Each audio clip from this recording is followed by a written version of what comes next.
পর্যটন নগরী দীঘায় নিউ দীঘা হোটেলিয়ার্স অ্যাসোসিয়েশনের উদ্যোগে অনুষ্ঠিত হলো একটি বিশেষ সভা, যেখানে হোটেলগুলির অগ্নি নিরাপত্তা ব্যবস্থা ও কর্মীদের কল্যাণ বিষয়ক ব্যাপক আলোচনা হয়। রিঙ্কি প্যালেসে অনুষ্ঠিত এই সভায় প্রধান অতিথি হিসেবে ছিলেন পূর্ব মেদিনীপুর জেলা পরিষদের সভাধিপতি ও পটাশপুর বিধানসভার বিধায়ক উত্তম বারিক। এছাড়া উপস্থিত ছিলেন পূর্ব মেদিনীপুর জেলার additional fire officer Subhrangshu Majumdar, জেলা তৃণমূল কংগ্রেসের কাথি সাংগঠনিক সভাপতি পীযূষ কান্তি পান্ডা, জেলা আইএনটিইউসির সভাপতি শিবরাম বাইথি, বিভিন্ন পঞ্চায়েত সমিতির নেতৃবৃন্দ এবং হোটেল মালিক ও কর্মীরা। জেলা সভাপতি উত্তম বারিক জানান, দীঘায় পর্যটন শিল্পের উন্নতির সঙ্গে সঙ্গে অগ্নি নিরাপত্তার বিষয়টিও অগ্রাধিকার পাবে। সেটা হোটেল ওনার্স অ্যাসোসিয়েশনকে বলা হয়েছে যে তারা একটা ক্রাইটেরিয়া তৈরি করবেন, তাদের কি কি অসুবিধা তারা লিখিত দেবেন। আমরা প্রশাসনিকভাবে তাদের প্রতিনিধি নিয়ে আলোচনা করে সমস্যার সমাধান করব। চিকিৎসা ব্যবস্থা নিয়ে একটা কথা উঠে এলো, দীঘা হাসপাতালে চিকিৎসা ব্যবস্থা নিয়ে আপনি উন্নয়নের কথা বললেন, ওটা নিয়ে আজকে দীঘা যারা মানে আপনার কি বলে হোটেলে বিভিন্ন হোটেলে যারা কাজ করেন, তারা বিভিন্নভাবে পর্যটক এসে গেলে অসুস্থ হয়ে পড়েন, তারা হাসপাতালে গেলে ওনাদের অভিযোগ ডাক্তার পাচ্ছেন না। আমরা বলেছি যে খতিয়ে দেখে নিশ্চিতভাবে 1 মাসের মধ্যে 24 ঘন্টা যাতে ইমার্জেন্সি পরিষেবা থাকে তার ব্যবস্থা করব। এদিন additional fire officer Subhrangshu Majumdar জানান, অগ্নি নির্বাপন যন্ত্রের সঠিক ব্যবহার এবং নিয়মিত রক্ষণাবেক্ষণ নিশ্চিত করতে হবে। এর মাধ্যমে বড় দুর্ঘটনা রোধ করা সম্ভব। দেখুন, এখানে বহুদিন ধরে হোটেলগুলো আছে এবং মানে যেগুলো অগ্নি সুরক্ষা ব্যবস্থা যে ব্যাপারটা ছিল সেটা এনাদের সেভাবে নজরে ছিল না। হোটেলগুলো করেছে জেনারেলি ব্যবসার তাগিদেই করেছে। কয়েকদিন আগে এই ব্যাপারে আমাদের কলকাতায় ঋতুরাজ হোটেলে একটা খুব মানে দুঃখজনক ঘটনা ঘটে গিয়েছে।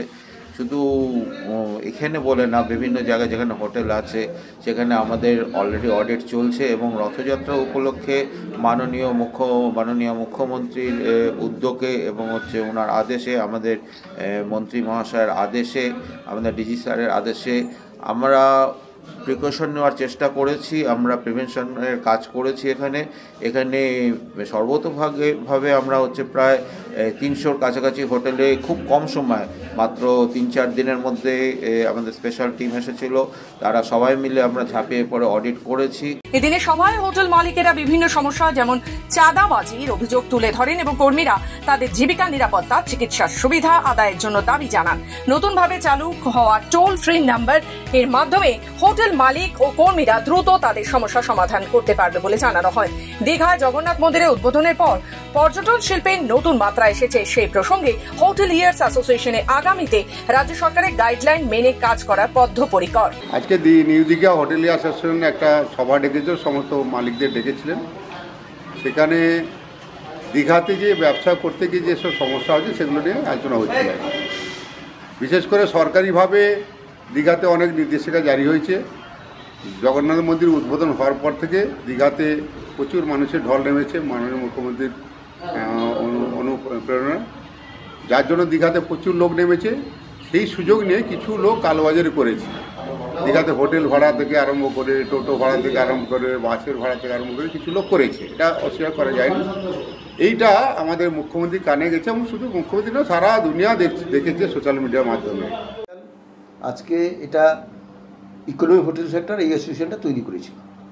সেই অ্যাসোসিয়েশনকে নিয়ে আমরা দীর্ঘদিন কাজকর্ম বন্ধ ছিল, তাকে আজকে উজ্জীবিত করে আমরা যাতে নতুনভাবে সংগঠনটা চালাতে পারি এবং খুব শক্তপোক্তভাবে কমিটি গঠন করে এই অ্যাসোসিয়েশনের যে কর্মকর্তা যারা কর্মকর্তা থাকবেন প্লাস যারা সদস্য থাকবেন তাদের যাতে সুযোগ সুবিধা বা সুবিধা অসুবিধা বা কোনো রকম ঝামেলা, পুলিশি ঝামেলা বা প্রশাসনিক ঝামেলা যাতে না হয় তার দিকে আমরা নজর রাখবো। কিন্তু ঘটনা হচ্ছে কোনো হোটেল যদি আবার অবৈধভাবে কোনো কিছু কাজ করে সেখানে কিন্তু কোনো রকম তার সাহায্য সহানুভূতি করার ক্ষেত্রে আমাদের সেরকম মানুষটা থাকবে না বা করবো না।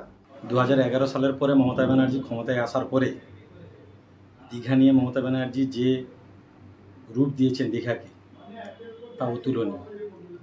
মমতা ব্যানার্জি কিছুদিন আগে দীঘার বুকে জগন্নাথ ধাম তৈরি করে উদ্বোধন করেছেন।